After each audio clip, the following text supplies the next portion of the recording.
Game kecil yang aku mainkan terhubung ke zaman kuno ribuan tahun lalu. Dunia yang penuh bencana dan kekurangan makanan. 2 buah roti bisa mempekerjakan sekelompok orang. Beberapa kilogram jagung bisa ditukar dengan seorang pelayan. 500 kilogram biji-bijian bahkan bisa ditukar dengan rumah dan kediaman. Dan porselen berharga dari zaman kuno juga bisa kubawa kembali ke zaman modern.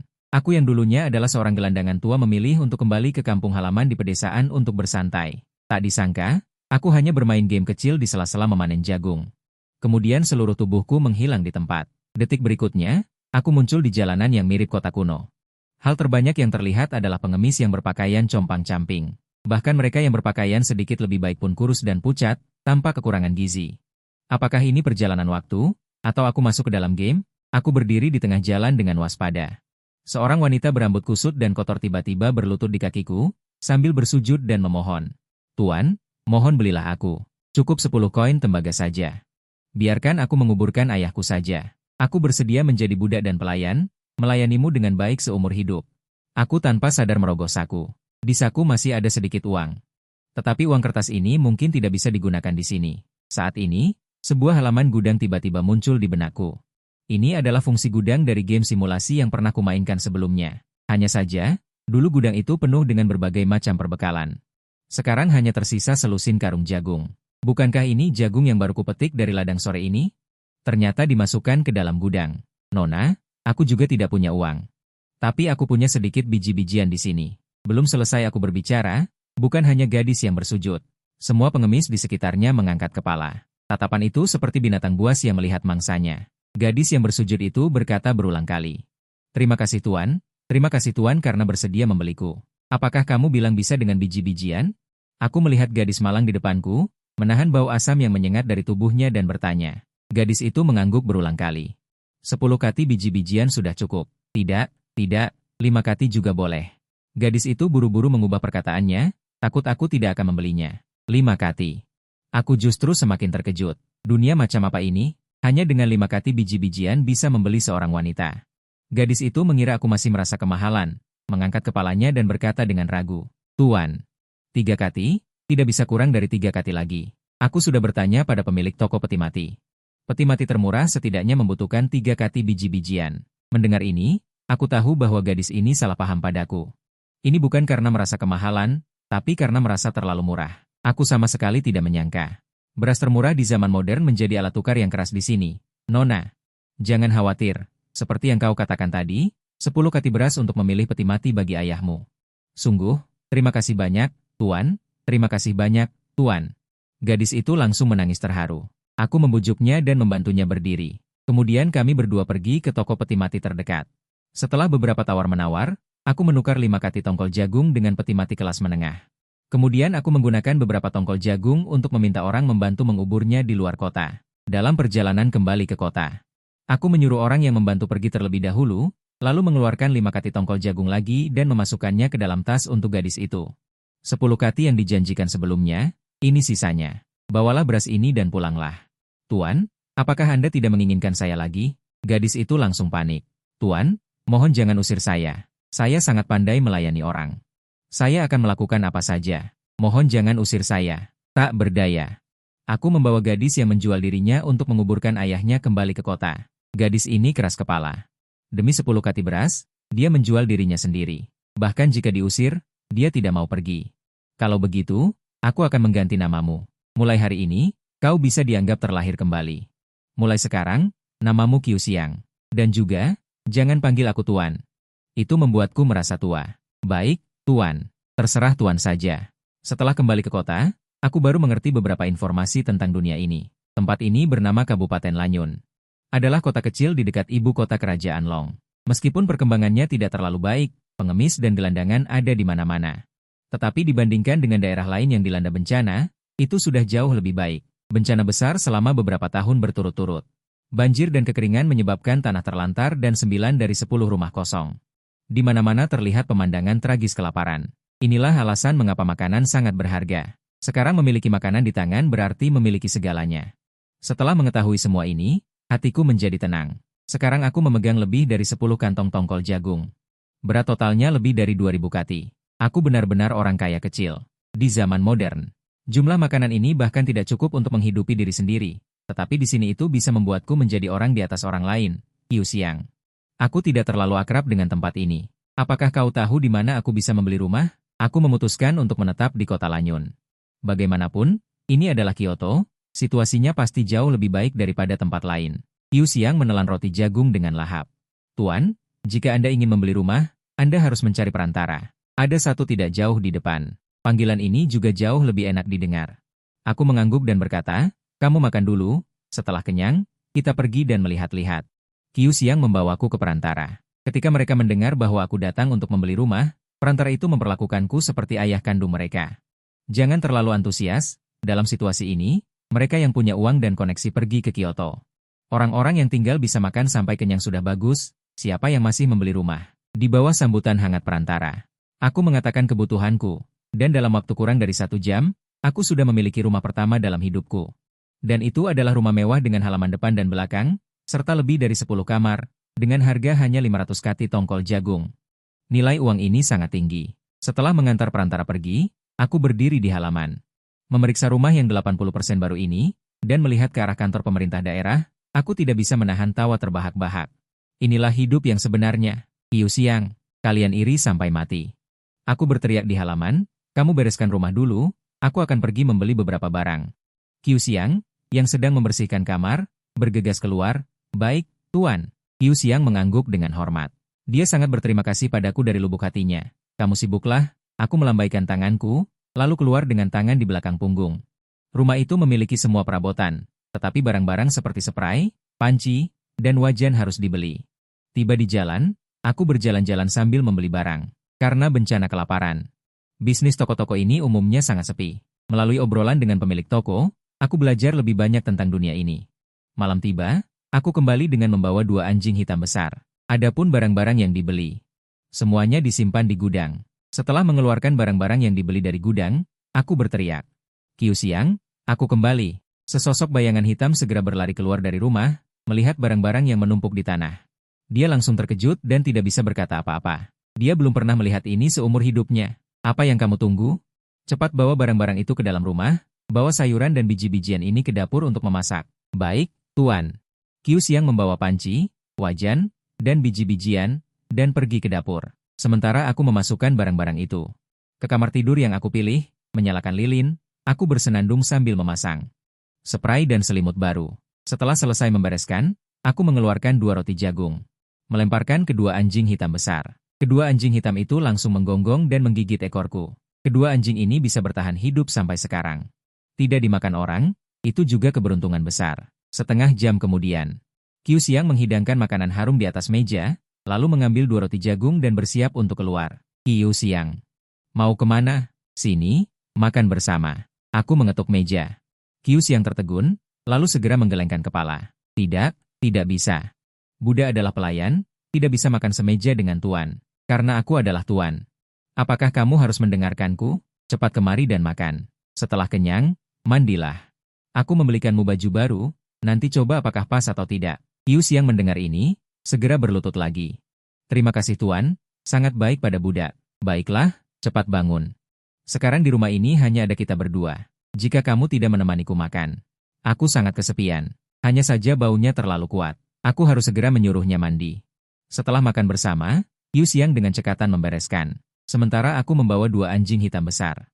Cepat kembali ke kamar tidur dan ikat kedua anjing hitam itu untuk berjaga di depan pintu. Aku masuk ke kamar dan menutup pintu. Jam di benakku sudah memasuki hitungan mundur 5 detik. 4, 3, 2, 1. Seiring berakhirnya hitungan mundur, pandanganku menjadi gelap. Ketika aku membuka mata lagi, aku mendapati diriku kembali ke ladang jagung. Di bawah pohon besar tempat aku beristirahat kemarin. Saat ini langit baru saja mulai terang. Apakah ini mimpi? Aku segera mengeluarkan ponselku dan membuka game kecil itu. Tetapi mengklik transfer tidak memberikan respons apapun. Benar-benar mimpi. Tetapi mimpi ini terlalu nyata. Benar, jagung. Aku segera membuka gudang lagi. Lalu aku melihat semua jagung yang kupetik kemarin ada di gudang game kecil itu. Tetapi jumlahnya berkurang. Jumlah yang berkurang adalah yang digunakan untuk berbelanja di dunia lain dan membeli rumah. Ini bukan mimpi. Ini nyata. Saat ini aku sangat bersemangat hingga langsung melompat. Karena ini berarti, mulai sekarang aku, seorang bujangan tua yang awalnya ingin bersantai, bisa pergi ke dunia lain dan menikmati kehidupan orang kaya. Tidak perlu banyak istri dan selir. Setidaknya sekarang ada seorang pelayan kecil yang melayaniku. Tetapi mengandalkan sepetak tanah di rumah tidak akan bisa menikmati ini lama. Harus memikirkan rencana jangka panjang. Selain itu, perjalanan antar dunia ini, aku juga sudah mengerti. Setiap kali pergi ke dunia itu, aku hanya bisa tinggal selama 12 jam, lalu harus menunggu 12 jam lagi untuk bisa kembali. Lumayan juga. Enak juga, siang hari rebahan di bumi, malam hari pergi ke dunia itu untuk bersenang-senang. Aku mencoba menekan item waktu ini. Aku melihat waktu di atasnya bisa dipercepat atau diperlambat secara manual. Apakah waktu ini bisa digunakan pada diri sendiri? Memikirkan hal ini, aku mencoba mempercepat waktu ke nilai maksimum. Detik berikutnya. Ketika aku mengangkat kepala, aku sangat terkejut. Aku tanpa sadar berdiri di tepi lereng bukit. Jika aku melangkah maju, aku akan jatuh. Sial. Aku buru-buru mundur. Aku sangat terkejut. Tadi aku hanya fokus melihat ponsel. Kali ini aku melihat dengan jelas. Dalam percepatan waktu, aku berjalan dengan sangat cepat. Hampir 1000 meter. Aku mulai bereksperimen dengan penuh semangat. Beberapa jam kemudian, aku sudah sangat mahir dalam penggunaan item waktu. Waktu bisa digunakan pada diri sendiri. Juga bisa memengaruhi lingkungan. Misalnya, ketika seseorang menyerangku, aku bisa memperlambat waktu mereka. Sementara aku tidak terpengaruh. Dan serangan lawan bisa dihentikan bahkan sebelum dimulai. Ini hanya salah satu skenario penggunaan. Yang lainnya masih perlu digali. Dengan bantuan item waktu, aku mempercepat waktu, lalu mulai memetik sisa jagung. Setengah dari lahan ini belum dipetik. Dalam percepatan waktu, kecepatan kerjaku jauh lebih cepat dari biasanya. Tidak lama kemudian, semua jagung sudah dipetik. Dalam sehari, aku tidak hanya menyelesaikan pekerjaan, tetapi juga menyempatkan diri untuk tidur siang. Sekarang aku penuh energi. Hari baru saja mulai gelap. Waktu interval sudah tiba. Aku tidak sabar untuk mengunci pintu. Kembali ke kamar tidur. Lalu klik teleportasi. Detik berikutnya, aku muncul di kamar tidurku di dunia itu. Melihat semua yang ada di dalam ruangan. Aku sangat gembira. Tuan, apakah Anda sudah bangun? Ini suara Qiu Xiang dari luar pintu. Bangun. Aku bergumam. Pertama-tama, berantakan tempat tidur. Berpura-pura sudah tidur. Lalu berjalan dan membuka pintu. Kamu Qiu Xiang? Yang berdiri di depanku adalah seorang wanita cantik jelita. Baik penampilan maupun sosoknya. Benar-benar memiliki sedikit bayangan Qiu Xiang. Aku tidak bisa menahan diri untuk mengucek mata. Ini adalah wanita yang kemarin berambut aut-autan dan berminyak. Memancarkan bau asam. Sial. Aku mendapatkan harta karun. Qiu Xiang tersenyum tipis. Kemudian dia beristirahat dan mengangguk. Nubi akan melayanimu mandi, kata Qiu Xiang dengan sedikit malu. Bertanya pelan, bagus, cepat masuk, Qiu Xiang. Kamu terlihat cukup cantik dengan pakaian ini, kataku. Lalu dengan ragu-ragu meraih tangan kecil Qiu Xiang. Tubuh Qiu Xiang menegang, tapi dia tidak menolak, hanya sedikit gugup.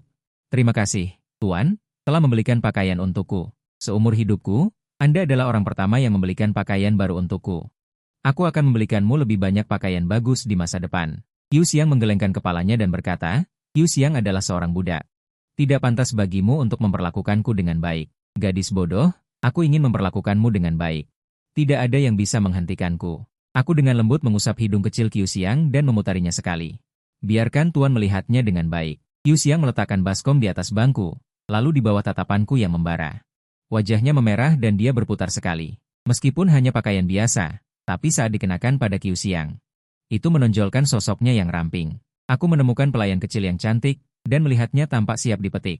Sepertinya dia sangat bersedia membiarkanku menyentuhnya. Sungguh tidak masuk akal. Melihat tubuhnya.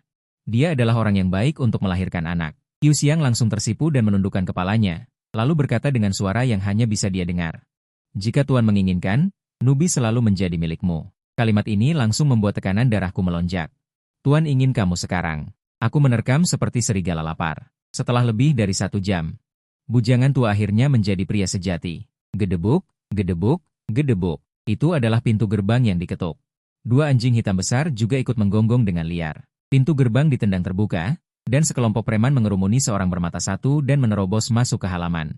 Aku mengenakan pakaian dan bergegas keluar kamar. Apa yang kalian lakukan? Ini rumahku. Cepat keluar dari sini. Bos, dialah yang membeli wanita kecil itu kemarin. Seorang preman menunjukku dengan arogan. Dengar, serahkan wanita kecil itu dengan patuh. Aku bisa melepaskanmu sekali, kalau tidak. Si mata satu menatapku dengan ganas dan mengancam. Setelah mendengar kata-kata ini, aku sudah mengerti bahwa kelompok orang ini datang untuk Qiu Xiang. Meskipun aku tidak seharusnya menyinggung ular lokal ini saat pertama kali datang. Tapi aku tidak punya pilihan. Sekarang Qiu Xiang adalah pelayanku, dan terlebih lagi wanita pertamaku. Aku tidak akan menyerahkan orang. Tidak ada orang yang kamu cari di sini. Memikirkan hal ini, aku berkata dengan tegas. Sialan, tidak menghargai roti bakar, hanya ingin makan hukuman. Saudara-saudara, cari untukku, aku ingin melihat siapa. Di tanganku ada sebilah golok. Kali ini datang, aku berencana untuk merenovasi halaman belakang jika ada waktu, jadi aku membawa beberapa peralatan. Golok adalah salah satunya. Guk guk guk, dua anjing hitam besar juga menggigit para berandal itu. Pukul mereka untukku, aku yang tanggung jawab jika mereka mati. Dengan perintah dari si mata satu. Para berandal segera mengeluarkan tongkat dan memukuli aku dengan membabi buta. Berhenti, berhenti. Saat itu, Qiu Xiang berlari keluar dari kamar dengan cepat. Sialan, masih bilang dia tidak ada di sini. Mata si mata satu menjadi hijau saat melihat Qiu Xiang yang berpakaian rapi. Apakah ini tidak membuat masalah? Meskipun Qiu Xiang sangat takut, ekspresinya tiba-tiba menjadi tegas ketika melihatku. Tuan, aku tahu kamu baik padaku. Tapi aku tidak bisa hanya melihat mereka memukulmu sampai mati. Haha, benar, benar, selama kamu patuh ikut denganku.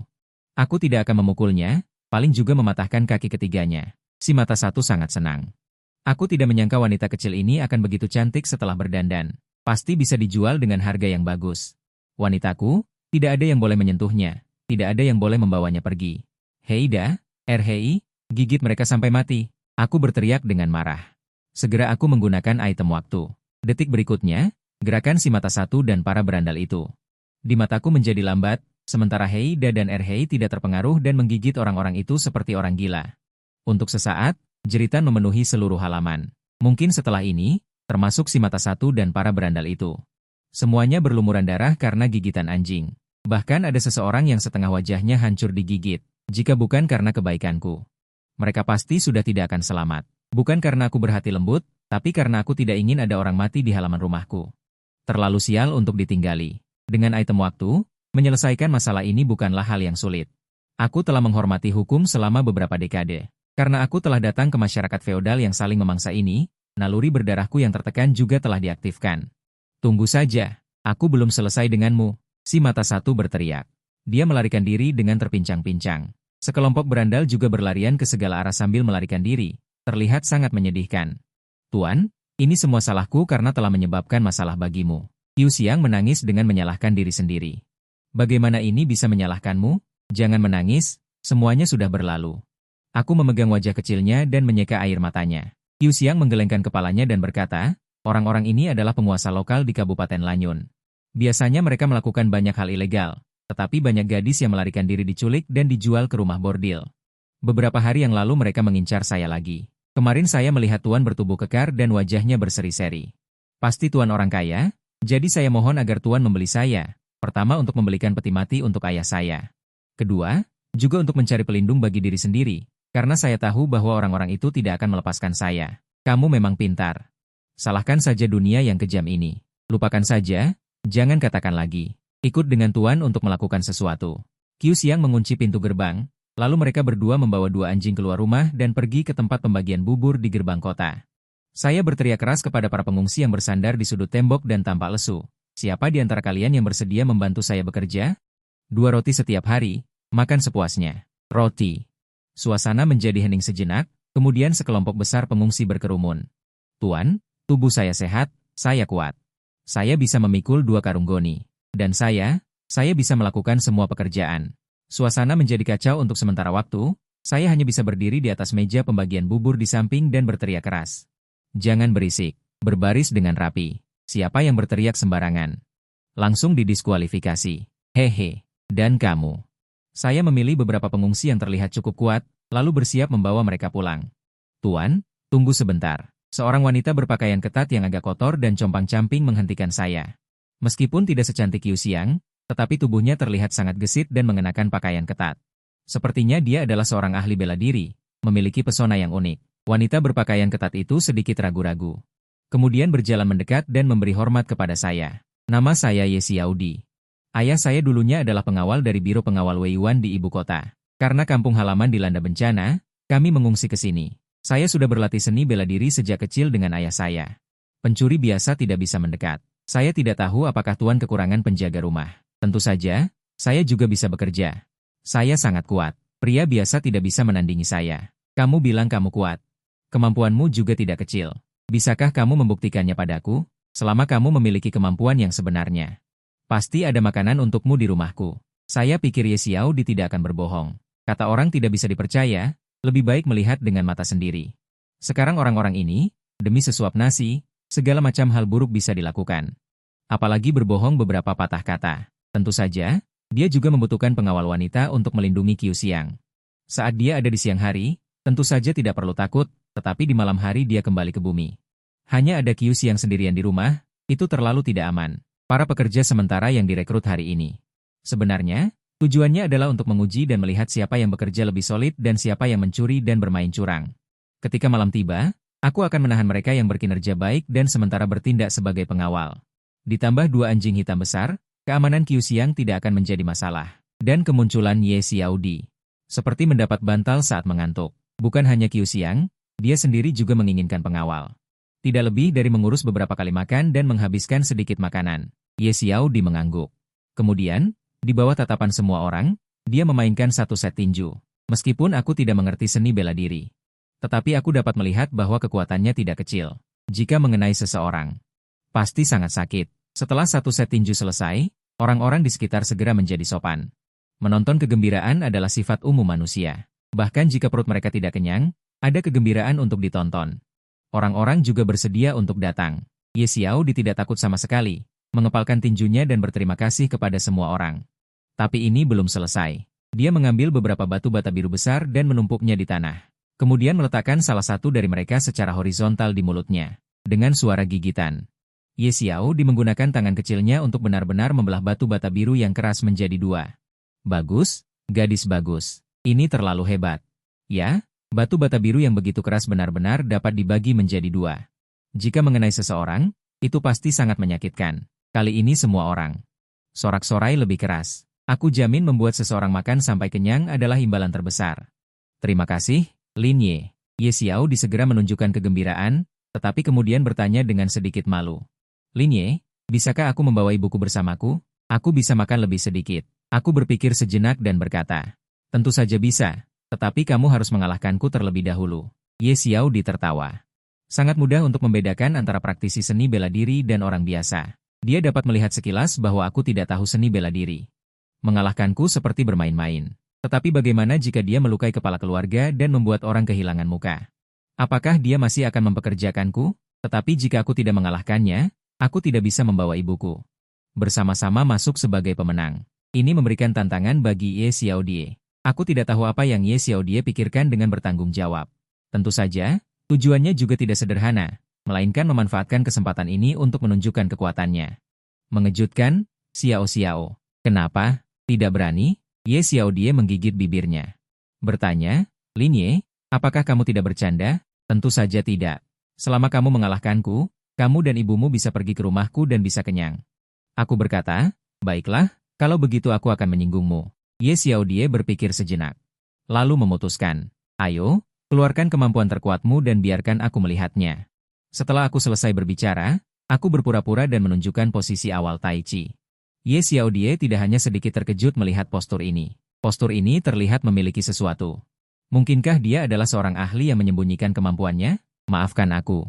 Pikiran Ye Xiaodi berputar dengan cepat, tetapi serangannya di tangannya tidak terpengaruh. Datanglah dengan baik. Aku berteriak, baik, sambil menggunakan item waktu. Saat berikutnya, serangan secepat kilat Ye Xiaodi melambat di mataku. Menemukan celah, aku menggunakan tanganku untuk menahan dengan lembut, lalu maju ke depan. Aku meraih lehernya. Nona Ye, kamu kalah. Aku tersenyum tipis. Sementara Ye Xiaodi pucat pasi seperti melihat hantu. Kenapa begitu cepat? Tidak mungkin, tidak mungkin. Dia bahkan tidak bereaksi sebelum lehernya direnggut. Jika ini adalah pertarungan yang sebenarnya, dia sudah mati sekarang. Mati. Lin Ye ini sangat hebat. Bagaimana dia melakukannya? Aku bahkan tidak melihat dengan jelas. Kecepatannya terlalu cepat, sangat cepat sehingga mata telanjang kita tidak bisa melihatnya. Aku tidak menyangka Lin Ye adalah seorang ahli yang menyembunyikan kemampuannya. Mendengar orang-orang di sekitar berbisik. Aku tahu tujuanku telah tercapai, jadi aku mengajak semua orang pulang. Nona Ye, jangan linglung. Cepat bawa ibumu ikut. Yu Xiang datang untuk mengingatkan. Tapi aku kalah. Inilah maksud dari tuan kami. Yu Xiang selesai berbicara. Segera kejar saya. Tak lama kemudian, Sekelompok orang dibawa ke rumah keluarga Lin. Saya beri setiap orang terlebih dahulu 2 buah roti. Kemudian suruh mereka bekerja di taman belakang. Roti ini tentu saja bukan murni terbuat dari tepung, tetapi dicampur dengan kulit gandum dan biji-bijian kasar. Sangat sulit ditelan. Tetapi meski begitu, banyak orang ingin makan, tetapi tidak bisa mendapatkannya. Bagaimanapun, roti lebih mengenyangkan daripada bubur encer. Kamu bantu aku mengawasi orang-orang itu secara diam-diam. Lihat siapa yang bermalas-malasan saat bekerja dan siapa yang bekerja dengan rajin. Ibunya di sini, aku akan meminta Qiu Xiang untuk menenangkannya. Aku mengeluarkan 2 buah roti putih. Kusumbat ke tangan Ye Xiaodi. Terima kasih, Lin Yan. Ye Xiaodi agak tidak mengerti orang di depannya ini. Tapi ini tidak menghalanginya untuk melaksanakan perintahku dengan baik. Ye Xiaodi berbicara beberapa patah kata dengan ibunya. Kemudian pergi ke halaman belakang untuk mengawasi. Aku meminta Qiu Xiang untuk mengatur kamar untuk ibu dan anak Ye Xiaodi. Selain itu, aku juga berencana meminta ibu Ye untuk membantu mengurus dapur. Ye Xiaodi ini adalah orang yang berbakat. Harus didekati dengan baik. Setelah mengatur semua ini, aku meninggalkan anjing hitam besar di rumah. Kemudian keluar lagi. Kali ini dia keluar untuk mencari peluang bisnis. Dia berjalan-jalan di jalan. Melihat ada toko pegadaian di depan, dia masuk. Sebenarnya dia ingin membeli barang antik. Tapi sekarang toko barang antik sudah tutup. Mungkin toko pegadaian bisa mendapatkan barang bagus. Tuan, Anda ingin menggadaikan apa? Dian Huoji bertanya. Meskipun saya berpakaian bagus. Tapi di zaman ini, masuk ke toko pegadaian hanya untuk menggadaikan barang untuk ditukar dengan makanan. Jika bukan karena latar belakang mereka yang kuat, toko pegadaian ini juga akan tutup. Pelayan, aku tidak menggadaikan barang. Saya ingin membeli sesuatu. Beli barang? Dian Huoji menunjukkan ekspresi terkejut. Aku baru saja membeli rumah. Ingin menambahkan ornamen ke rumah. Jika Anda punya yang bagus, aku bisa menukarnya dengan makanan. Aku menjelaskan. Tamu terhormat, mohon tunggu sebentar. Aku akan meminta pemilik toko kami untuk datang. Dian Huoji langsung menunjukkan mata hijau ketika mendengar tentang makanan. Pemilik toko pegadaian Jiwan mengundang saya ke ruang resepsi di belakang dan dengan antusias menyajikan teh wangi. Silakan minum teh, tamu terhormat. Terima kasih, pemilik toko. Saya mengangkat cangkir teh dan menyesapnya sedikit. Pemilik toko tersenyum. Pelayan tadi berkata bahwa tamu terhormat ingin menukar ornamen rumah dengan makanan. Benar, saya tidak tahu apakah pemilik toko memiliki barang bagus di sini. Tentu saja ada barang bagus, kantor pegadaian Huiwan kami memiliki kantor pusat di ibu kota. Hubungan kami sangat dalam, selama tamu terhormat bisa mendapatkan makanan yang cukup. Bahkan barang-barang dari keluarga menteri istana pun bisa didapatkan, kata pemilik toko dengan sedikit ragu. Nama saya Lin, saya baru saja membeli properti di Kabupaten Lanyun kemarin. Itu di utara kota dekat sungai, pemilik toko memiliki informasi yang baik dan pasti akan tahu setelah sedikit penyelidikan. Saya melaporkan nama saya. Ternyata itu adalah masalah menukar rumah dengan 500 kati makanan. Hormat saya, berita pemilik toko sangat baik. Bisakah saya melihat barang-barangnya sekarang? Apakah makanan masih ditukar dengan jagung? Benar, saya tidak tahu berapa banyak jagung yang ada di tangan Anda. Kita bisa membeli dalam jumlah besar. Saya tertawa, sekarang makanan sangat berharga. Saya juga tidak punya banyak, terutama karena saya tidak punya keluarga, jadi saya mengambil sisa makanan untuk menukar beberapa barang. Saya mengerti. Kalau begitu mari kita lihat dulu barangnya. Pemilik toko memahami kekuatan saya. Jadi saya dengan yakin mengeluarkan beberapa barang asli, salah satunya adalah patung Buddha giok putih. Tingginya sekitar 50 cm, seluruhnya jernih dan pengerjaannya sangat indah. Meskipun saya tidak begitu mengerti, tetapi melihat transparansi giok dan pengerjaan ukirannya. Saya tahu itu barang bagus. Bagaimana pemilik toko menukar patung Buddha ini? Di dunia ini, tidak ada barang palsu, paling-paling kualitasnya buruk. Saya dapat mengatakan dengan percaya diri. Pemilik toko mengulurkan satu jari. Saya berpikir, 1000 kati jagung tidak terlalu mahal. Bawa kembali ke zaman modern, patung Buddha giok sebesar ini pasti bisa dijual ratusan ribu.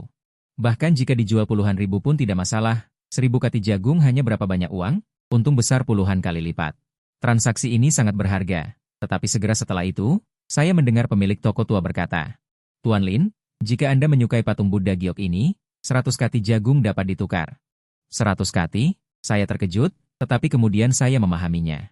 Sekarang makanan adalah mata uang keras, di beberapa tempat uang pun tidak bisa membeli makanan.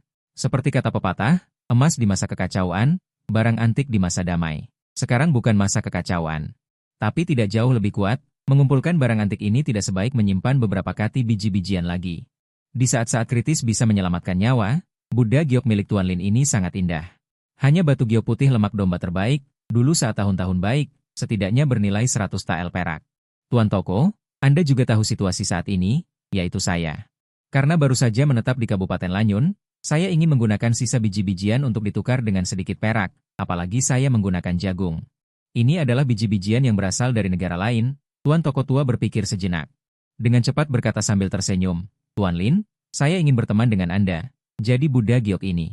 Bagaimana kalau kita tukar dengan 80 kati jagung, 20 kati sisanya, anggap saja saya tambahkan untuk Anda. Tuan Lin pindah ke rumah baru, saya ragu-ragu sejenak, akhirnya tersenyum. Baik, saya akan berteman dengan Anda, mari kita hitung 80 kati, Tuan Lin.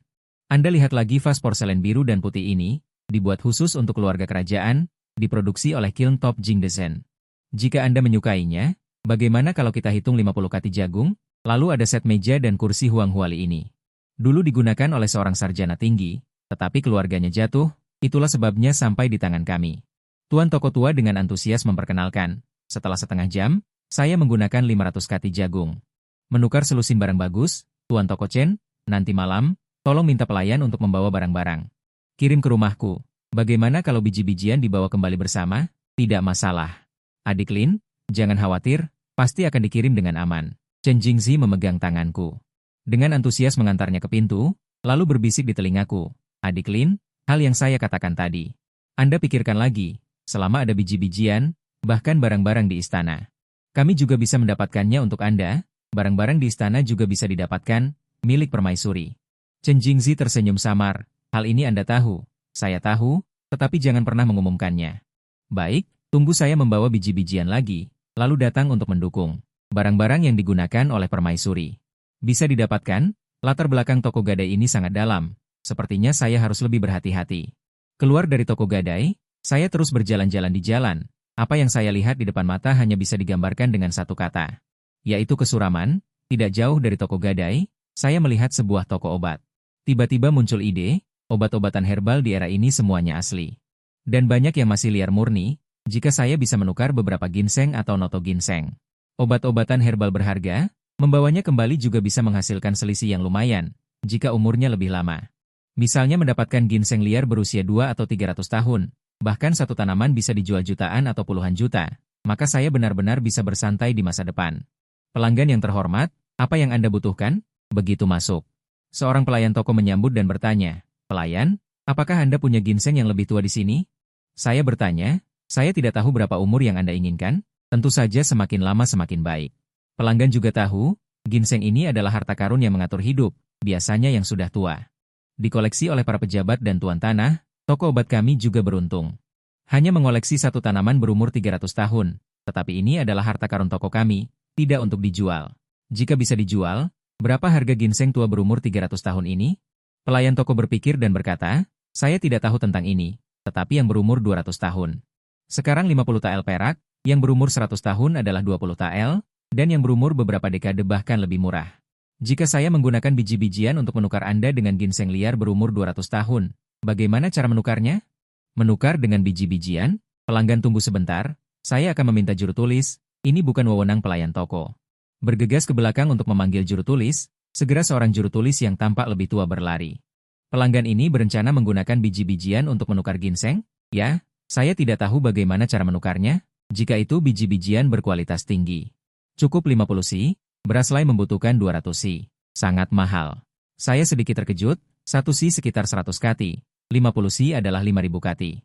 Dan itu harus biji-bijian berkualitas tinggi. Harga ini jauh melebihi ekspektasinya. Melalui serangkaian percakapan, baru kemudian saya mengerti bahwa obat-obatan herbal saat ini sama berharganya dengan biji-bijian.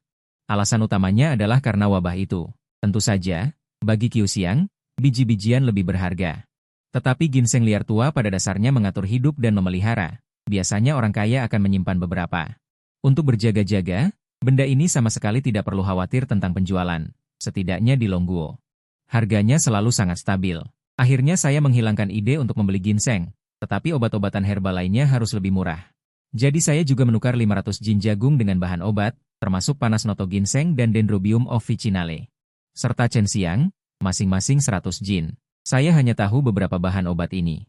Harganya relatif tinggi. Setelah kembali, saya harus mencari informasi lebih lanjut.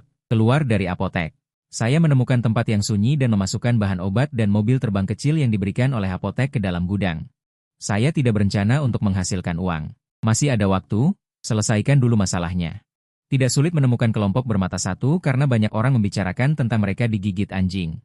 Terutama karena mereka terlalu dibenci. Orang-orang bersuka cita. Aku tidak perlu bertanya dengan sengaja. Tunggu saja sebentar di keramaian dan Anda akan tahu tempat persembunyian mereka. Hindari tempat orang berkumpul. Saya mengendarai alat peraga waktu dengan sangat cepat ke tempat tinggal bermata satu. Bahkan jika seseorang melihatnya. Itu hanya bayangan dan Anda tidak bisa melihat penampilannya sama sekali. Tempat persembunyian bermata satu. Masih berupa rumah bordil tersembunyi, yaitu rumah bordil yang tidak terlihat. Tapi hari ini tidak buka. Semua orang berteriak. Saat saya berjalan, saya melihat para bandit itu. Terutama wajah yang digigit, hampir mati kesakitan. Aku berencana menjadi orang baik. Biarkan mereka benar-benar terbebas dari rasa sakit. Alat peraga waktu diaktifkan. Semua orang di ruangan melambat. Aku mengeluarkan golok dan menebasnya dengan satu tebasan. Saat pertama kali menebas seseorang. Dia masih tidak tega. Tetapi setelah membunuh beberapa orang, dia tidak merasakan apa-apa. Orang-orang ini adalah orang jahat yang menindas rakyat jelata. Saya tidak tahu berapa banyak orang yang telah dibunuh. Jadi membunuh mereka. Itu untuk menyingkirkan kejahatan bagi orang-orang. Sambil melakukan konstruksi psikologis, saya menuai nyawa para bandit ini. Beberapa menit kemudian, aku membunuh bermata satu dan semua mayat. Semua sementara dilemparkan ke dalam gudang. Dan ketika saya pergi, saya bergerak di tempat. Saya menggeledah rumah dan di luar lagi dan menemukan banyak emas dan perak. Mari kita bawa semuanya. Adapun pelacur tersembunyi itu, mereka juga orang yang menyedihkan. Aku tidak menyentuh mereka. Hanya membuat mereka pingsan. Seluruh proses hanya berlangsung beberapa menit. Kembali ke jalan. Saya mendorong kereta kecil tempat saya membeli bahan obat dan berjalan pulang. Pada sore hari, orang-orang dari toko gadai dan apotek datang. Saya menyerahkan makanannya. Transaksi ini selesai, masalah dengan si mata satu teratasi. Jalur pembangunan berkelanjutan juga ditemukan. Sekarang saya sangat senang. Dia duduk sambil makan biji melon di halaman belakang. Para pekerja harian yang dipekerjakan bekerja dengan cepat, setengah dari halaman sudah dibersihkan. Rumput liar juga sudah menumpuk beberapa tumpuk, yang sudah kering bisa digunakan sebagai kayu bakar. Saat itu, Ye Xiao tiba-tiba muncul dari belakang, kamu cukup pandai bersembunyi. Aku tidak menyadari kamu datang tadi. Jangan selalu memanggilku Ling Yan, jika kamu mau. Panggil saja aku kakak mulai sekarang. Ye Xiao diragu-ragu sejenak, lalu mengangguk setuju. Benar begitu. Aku mengambil segenggam biji melon berbumbu, memasukkannya ke tangan kecil Ye Xiao dan bertanya dengan berbisik. Bagaimana? Ada yang curang? Ada, yang di dekat dinding itu. Ingat dulu siapa yang curang, suruh mereka pergi nanti malam. Biarkan yang bekerja dengan jujur tetap tinggal. Oh ya. Bisakah kamu membantu mengatur pertahanan rumah? Tidak masalah, Ye Xiao berhenti. Akhirnya berbisik pelan, terima kasih, kakak yang baik. Hahaha, sama-sama. Mulai sekarang, apa yang kumakan, itu juga yang akan dimakan ibu dan anakmu. Oh ya, aku tidak ingin diganggu saat tidur di malam hari, apapun yang terjadi. Semuanya tunggu sampai besok pagi. Setelah menjelaskan pada Ye Xiao, aku berjalan-jalan dan menemukan Qiu Xiang. Lalu membawanya ke kamarku lagi. Kali ini langsung sibuk sampai gelap. Melihat hitungan mundur dimulai lagi. Aku menggunakan alasan yang sama dan menjelaskan pada Qiu Xiang. Dua anjing hitam besar itu juga bertugas dengan setia. Berdiri berjaga di depan pintu. Mengunci pintu dari dalam, aku memejamkan mata dan membukanya. Aku kembali ke zaman modern. Aku mengganti pakaian bersih. Aku mencuci muka. Lalu menggendong tas, mengunci pintu rumah dan pergi ke kota. Saat naik mobil, aku tidur sebentar. Setelah sampai di kota, aku merasa segar kembali. Aku naik taksi langsung menuju apotek Tiongkok. Bertanya ke beberapa tempat berturut-turut. Harga pembeliannya tidak jauh berbeda. Tetapi kualitas bahan obatku bagus, jadi harganya relatif lebih tinggi. Sepertiga haru, dijual seharga 1.000 yuan per kati. 100 kati ini terjual seharga 100.000 yuan. 100 lebih yuan per 50 gram untuk yang biasa 3 periode, 200.300 yuan untuk yang lebih baik, sedangkan yang saya keluarkan adalah kualitas terbaik dari 3 periode. Beberapa apotek membelinya dengan harga 500 yuan per 50 gram, 200.300 yuan per 50 gram, yang termahal ternyata adalah Dendrobium officinale. Saya juga tidak mengerti, mungkin karena kualitasnya bagus, bagaimanapun juga terjual 2.500 yuan per 50 gram. Hari ini total menjual 430.000 yuan obat-obatan, sedangkan biayanya hanya 500 jin tongkol jagung. Saya menjual obat-obatan secara terpisah ke beberapa apotek. Dan dengan antusias bertukar informasi kontak dengan mereka. Orang-orang yang berbisnis ini sangat jeli. Masih berpikir untuk lebih banyak bekerja sama di masa depan. Setelah menjual obat-obatan, saya mengambil patung Buddha giok lemak domba itu. Keluarkan dari gudang, masukkan ke dalam tas yang sudah disiapkan sebelumnya, lalu naik taksi ke kota. Toko barang antik terbesar. Dia memiliki harapan yang tinggi untuk barang ini, setidaknya harus lebih berharga daripada obat-obatan itu. Adapun barang antik lainnya, saya tidak berencana untuk menjualnya hari ini. Harus sedikit demi sedikit. Lagi pula, barang antik, jika dijual terlalu banyak sekaligus, akan menimbulkan masalah. Tentu saja, dia juga bisa menjualnya di provinsi lain, tetapi untuk sementara tidak ingin repot. Dengan uang ini, sudah cukup untuk menikmati hidup, mengapa membuatnya begitu melelahkan? Halo, Tuan. Apa yang Anda butuhkan? Seorang karyawan wanita bertanya sambil tersenyum. Saya punya barang bagus di sini yang ingin saya jual. Bisakah Anda meminta bos Anda untuk keluar dan melihatnya? Saya dibawa ke lantai 2 toko barang antik, di sebuah ruangan yang didekorasi dengan mewah. Di kantor yang antik dan elegan, seorang pria tua berusia 5 atau 60 tahun sedang melukis dengan tinta. Tuan Bo, pria ini punya barang yang ingin dijual, mohon dilihat, kata karyawan wanita itu. Pria tua itu bahkan tidak mengangkat kepalanya, terus menulis kaligrafinya. Kamu sudah mendapatkan 80% dari ajaran sejatiku, lihat saja sendiri. Tuan, bersikeras ingin berbicara dengan bos, kata karyawan wanita itu. Ini adalah Boshu menuliskan karakter terakhir. Mengangguk puas, lalu menatapku. Bisa masuk ke boya zai kami. Siapapun yang datang adalah tamu, Xiao ya tuangkan teh untuk tamu dulu. Tuan, silakan duduk di sini. Xiao ya membawaku ke sisi meja teh untuk duduk, Boshu juga berjalan mendekat, matanya melirik. Tanya sambil tersenyum memegang tasku, saya tidak tahu apa yang ingin dijual oleh adik kecil ini, sebuah patung Buddha giok. Aku membuka tas dan mengeluarkan patung Buddha giok itu. Tadi di bawah. Xiao ya ingin melihat barangnya, aku tidak memperlihatkannya padanya. Saat ini, patung Buddha giok dikeluarkan.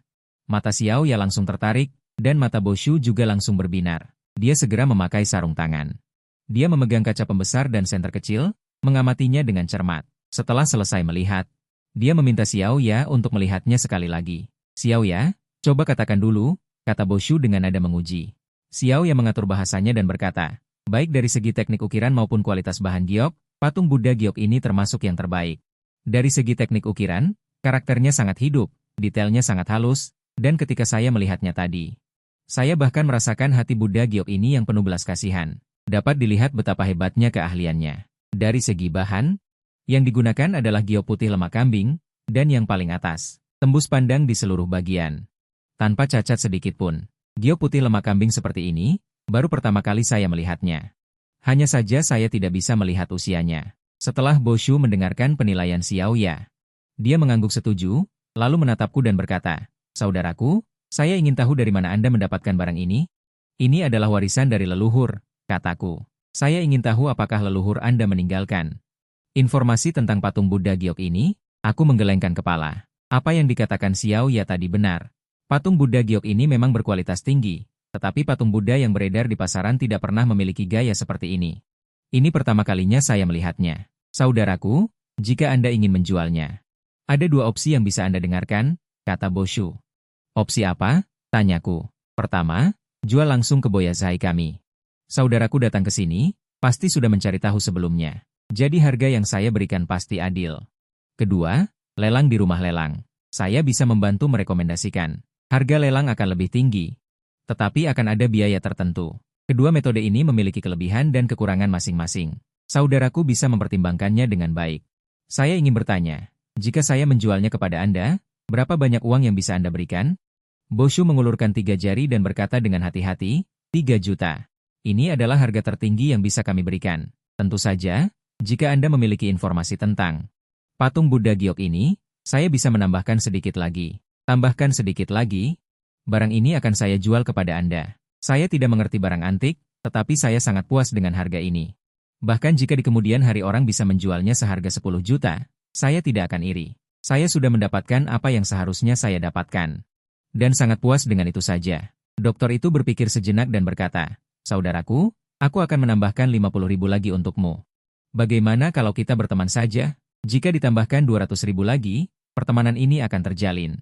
Saya tiba. Setelah beberapa tawar-menawar, patung Buddha giok ini akhirnya terjual seharga 3,18 juta. Saya meminta uang tunai 2 juta, dan sisanya ditransfer ke kartu saya. Terutama karena toko mereka tidak memiliki uang tunai sebanyak itu. Selain toko barang antik, saya menemukan tempat tanpa kamera dan menyimpan uang tunai itu di gudang permainan. Hari ini adalah hari yang baik, cocok untuk menghabiskan uang. Saya berpikir sejenak. Memutuskan untuk menghadiahi diri sendiri sebuah mobil, untuk memenuhi keinginan bertahun-tahun. Saya naik taksi ke area berkumpulnya toko 4S mobil. Saya langsung menuju dealer tank. 1 jam kemudian, semua prosedur selesai. Saya mengendarai tank abu-abu, Hui Thailand, dengan plat nomor, pergi berbelanja di mall. Pakaian dan sepatu dari dalam keluar. Dari atas ke bawah dibeli semua. Beberapa set pakaian untuk setiap musim. Saya kebanyakan membeli pakaian olahraga atau kasual. Seperti denim. Adapun setelan jas atau tuxedo, dia tidak pernah memakainya. Juga tidak ada kesempatan untuk memakainya, jadi tidak perlu membuang uang itu. Setelah membeli pakaian, saya membawa barang-barang itu terlebih dahulu, untuk satu perjalanan, menyimpannya di gudang. Kemudian pergi ke supermarket. Kali ini saya membeli lebih banyak barang, berbagai makanan dan minuman. Makanan ringan, buah-buahan, sayuran segar, bumbu, dan lain-lain. Semua dimasukkan ke troli belanja. Akhirnya, 3 troli belanja penuh. Apakah ini belum membeli minyak goreng? Dia berencana membeli barang-barang ini di pasar grosir. Pramuniaga membantu mendorong barang-barang ke tempat parkir. Saya memenuhi mobil dengan barang-barang, dan setelah berkendara beberapa saat, saya menyimpan semua barang di gudang. Stasiun berikutnya adalah pasar grosir. Tapi sebelum pergi, saya pergi membeli beberapa karung anyaman tanpa merek apapun. Saya berencana membeli beras curah. Langsung dimasukkan ke dalam karung. Coba dulu 100 karung. Lalu kalau tepung. Langsung ke pabrik tepung. Yang dimasukkan juga karung tanpa merek. Juga 100 karung. Di pabrik tepung, saya juga membeli dedak gandum. Ini untuk dicampurkan saat membuat roti kukus. Jika pengungsi yang dipekerjakan makan roti kukus putih, itu terlalu mewah. Yang terpenting adalah akan menimbulkan kecurigaan. Menarik masalah. Selain itu, saya juga membeli beberapa biji-bijian campuran. Tepung jagung dan sejenisnya, lalu dia pergi ke pinggiran kota dan menghabiskan 20.000 yuan. Menyewa sebuah gudang kecil untuk mengelabui orang. Setelah semua barang dikirim ke gudang, saya menutup pintu dan semua barang disimpan di gudang game. Ini adalah langkah penting. Dia menyewa untuk sementara waktu selama setengah tahun. Kedepannya, situasinya akan ditentukan. Setelah menyelesaikan semua ini, saya mengendarai mobil ke stasiun bibit dan membeli beberapa bibit. Saya berencana di halaman belakang menanam beberapa melon dan sayuran, sehingga di masa depan bisa makan makanan hijau tanpa polusi. Dahulu, dia kehilangan harapan dalam hidup dan terpaksa memilih untuk melarikan diri. Sekarang, saya menikmati masa pensiun lebih awal. Jadi, makanlah yang sehat agar umur saya panjang. Seperti kata pepatah, penyakit datang dari mulut. Jika ingin mengurangi kunjungan ke rumah sakit, pertama-tama harus menyelesaikan masalah makan. Saya mengendarai mobil kembali ke desa. Begitu memasuki desa, perhatian warga desa tertarik. Saya menyapa sepanjang jalan. Saya memarkir mobil di halaman rumah. Hari sudah hampir gelap, sibuk sepanjang hari. Saya belum makan dengan benar. Lupakan saja, tidak usah memasak. Lebih baik pergi ke halaman belakang dan minta Kiu Siang, pelayan kecil, untuk membuatkan makanan enak. Memikirkan penampilan Kiu Siang yang imut dan lembut. Hati pria tua itu berbunga-bunga. Mengunci gerbang halaman. Saya ingin memasukkan mobil ke dalam gudang game.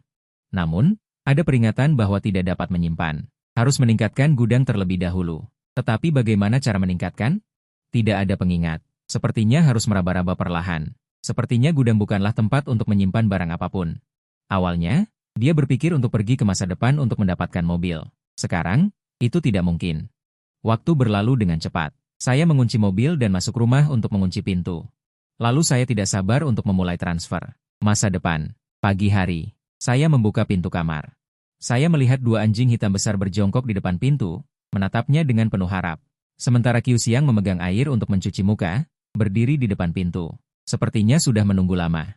Kenapa tidak memanggilku? Cepat masuk. Saya melemparkan 2 tulang ke anjing hitam besar.